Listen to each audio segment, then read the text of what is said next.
అటు ఢిల్లీలోని బీజేపీ ప్రధాన కార్యాలయంలో కీలక భేటీ జరుగుతోంది. జేపీ నడ్డాతో టీబీజేపీ నేతలు ఈటెల రాజేందర్, కోమటిరెడ్డి రాజగోపాల్ రెడ్డి సమావేశమయ్యారు.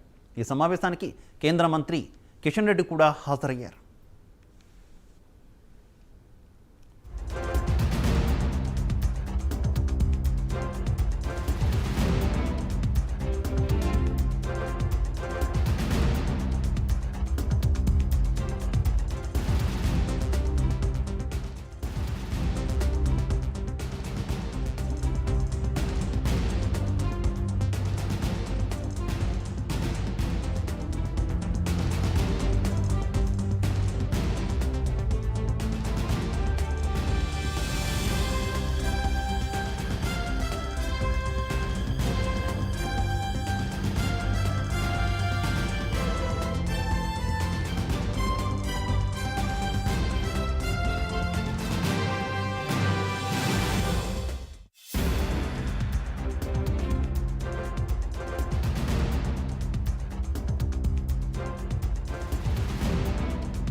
ఢిల్లీలోని బీజేపీ ప్రధాన కార్యాలయంలో కీలక భేటీ జరుగుతోంది. జేపీ నడ్డాతో టీబీజేపీ నేతలు ఈటెల రాజేందర్, కోమటిరెడ్డి రాజగోపాల్ రెడ్డి సమావేశమయ్యారు. ఈ సమావేశానికి కేంద్ర మంత్రి కిషన్ రెడ్డి కూడా హాజరయ్యారు. ఇక ఈ భేటీకి సంబంధించి మరింత ఇన్ఫర్మేషన్ మా ఢిల్లీ కరెస్పాండెంట్ ప్రశాంత్ లైవ్ ద్వారా అందిస్తారు. ప్రశాంత్.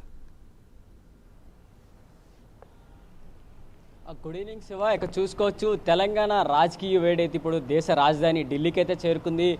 తెలంగాణ రాష్ట్రంలో కీలక నేతలుగా ఉన్న ఈటెల రాజేంద్ర, కోమటి రాజగోపాల్ రెడ్డి ఇద్దరు కూడా పార్టీకి కీలకంగా అయితే గతం వరకు అయితే పనిచేస్తున్నారు, ఇప్పటికీ పనిచేస్తున్నారు. కానీ పార్టీలో నెలకొన్న పరిస్థితుల్ని సద్దుమణిగేందుకు ఇక దేశ రాజధానికి అయితే కేంద్ర కార్యాలయానికి రమ్మని కూడా కేంద్రం నుంచి అయితే పిలుపు వచ్చింది. ఆ ఇద్దరు నేతలు కూడా దేశ రాజధాని ఢిల్లీకి అయితే చేరుకున్నారు. వాళ్ళతో పాటు వీళ్ళిద్దరిని సమన్వయపరిచేందుకు కేంద్ర మంత్రి కిషన్ రెడ్డిని కూడా, తెలంగాణకు సంబంధించి కిషన్ రెడ్డిని కూడా కేంద్ర కార్యాలయానికి అయితే ఆహ్వానించారు. ఈ అందరూ కలిపి ఈ ముగ్గురు కలిపి కేంద్ర బీజేపీ అధ్యక్షుడు జేపీ నడ్డాతో అయితే కీలకంగా ఇప్పుడైతే కేంద్ర కార్యాలయం, బీజేపీ కేంద్ర కార్యాలయం అయితే కీలకంగా సమావేశం అయితే జరుగుతుంది.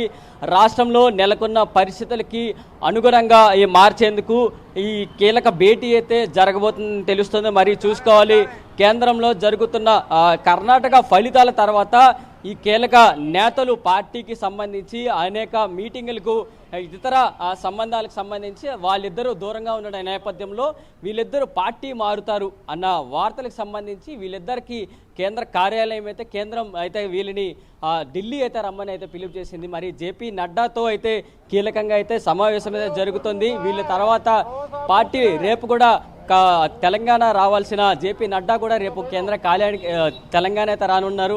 మరి చూడాలి, వీళ్ళిద్దరు నేతలకు సంబంధించి జేపీ నడ్డా ఎటువంటి హామీ ఇవ్వబోతున్నారు, తెలంగాణలో బీజేపీ మరింత బలోపేతం కావడానికి ఎటువంటి సూచనలు వీరి దగ్గర తీసుకొని వీరిని ఎలాగా ఉపయోగించుకోబోతున్నారో తెలియాలి. ఎందుకంటే ఈటెల రాజేంద్ర కానీ, కోమటి రాజగోపాల్ రెడ్డి కానీ ఇద్దరు కూడా తెలంగాణకు సంబంధించి మెయిన్ ఫేమ్ ఉన్న వ్యక్తులు. వీళ్ళిద్దరిని ఎలా కాపాడుకోవాలనే అంశాల్లో అయితే ఇప్పుడు కేంద్ర బీజేపీ అయితే కసరత్తులు అయితే చేస్తుంది. వీళ్ళని కాపాడేందుకు ఒకవైపు కిషన్ రెడ్డిని కూడా ఆహ్వానించారు. వాళ్ళు అందరూ కలిపి ఇప్పుడు ఎలా సర్దుమగలనే అంశాలు అయితే ఇప్పుడు కీలకంగా మారనున్నాయి. మరి చూసుకోవాలి, ఎటువంటి అంశాలతో అయితే ముందుకెళ్తారు అనే అంశాలు మాత్రం ఇప్పుడు తెలంగాణ నుంచి కానీ, ఇక్కడ దేశ రాజధాని ఢిల్లీ నుంచి కానీ తీవ్ర హాట్ టాపిక్ అయితే మారింది శివ. అయితే ప్రశాంత్, ఇద్దరు కూడా ఈటెల రాజేందర్ కావచ్చు, కోమటిరెడ్డి రాజగోపాల్ రెడ్డి కావచ్చు, ఇద్దరు కూడా తీవ్ర అసంతృప్తితో ఉన్నారు బీజేపీ మీద. అంటే తమకు సరైనటువంటి గుర్తింపు లేదు. మరోవైపు బీఆర్ఎస్ మీద పోరాటం విషయంలో కూడా బీజేపీ అంత దూకుడుగా ముందుకు వెళ్ళట్లేదు అనేటటువంటి ఒక అసంతృప్తి ఇద్దరు నేతల్లో కూడా కనిపిస్తుంది. ఈ నేపథ్యంలోనే వారు చాలా సైలెంట్ అయిపోయారనేటటువంటి వార్తలు ఇక్కడ చక్కలు కొడుతున్నటువంటి పరిస్థితి కదా. ఏంటి, వారి అసంతృప్తిని చల్లార్చే ప్రయత్నం ఏమైనా చేసే అవకాశం ఉందా అధిష్టానం? చూసుకోవచ్చు, గత కొద్ది రోజులుగా మునుగోడుకు సంబంధించి కీలకంగా రాజగోపాల్ రెడ్డి అయితే ఈ పార్టీకి సంబంధించి కీలకంగా అయితే అక్కడ అభ్యర్థిగా చెప్పుకోవచ్చు. అక్కడ తర్వాత నుంచి కూడా కోమటి రాజగోపాల్ రెడ్డి అక్కడి నుంచి కూడా మెల్లమెల్లగా పార్టీలో తన రోల్ని అయితే మర్చుకుంటూ సైలెన్స్ అయితే అవుతున్నారు. దాంతోపాటు ఈటెల రాజేందర్ కూడా దానికి సంబంధించి ఈటెల రాజేందర్కు మంచి పదవి ఇస్తామంటూ కూడా ఈ మధ్య రోజుల్లో మీడియాలో ఒక వార్తలు అయితే ఎక్కువగా కనిపించాయి. మరి చూడాలి ఫైనల్గా ఈరోజు వాళ్ళిద్దరి నేతల్ని ఎంతగా ఏ డిమాండ్ పెట్టబోతున్నారు కేంద్రానికి ముందు.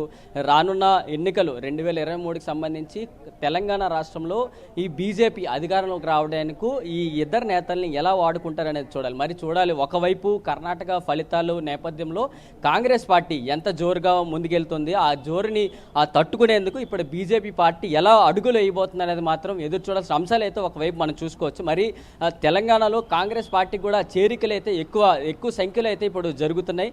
వారిని ఇప్పుడు ఇద్దరు నేతలు కూడా కాంగ్రెస్ పార్టీలో చేరుతారనే వార్తలు కూడా ఒకవైపు వస్తున్నాయి. కాబట్టి వీళ్ళిద్దరు నేతల్ని కాపాడుకుంటూ రానున్న ఎన్నికల్లో బీజేపీ పార్టీ తెలంగాణలో ఎలా అడుగులు వేస్తుంది అనే అంశాలు మాత్రం ఇప్పుడు తీవ్రంగా అయితే ఒక చర్చనీయాంశంగా మారుతున్నాయి. మరి చూడాలి, ఇక కేంద్రానికి సంబంధించి ఇక్కడ తెలంగాణ రాష్ట్రానికి సంబంధించి ఇక్కడ కిషన్ రెడ్డి కానీ ఇక్కడ జేపీ నడ్డా కానీ అమిత్ షా రోల్ కానీ ఎలా ఉండబోతుంది అనేది మాత్రం ఈ తెలంగాణ రాష్ట్రానికి సంబంధించి ఈ నేతల్ని కాపాడుకోవడంలో ఎటువంటి వ్యూహాలు తీసుకొని ప్రజల ముందుకు వెళ్ళబోతున్నారనే అంశాలు మాత్రం మనం చూసుకోవాలి, అంశాలు అయితే కనిపిస్తున్నాయి. Okay thank you Prashanth.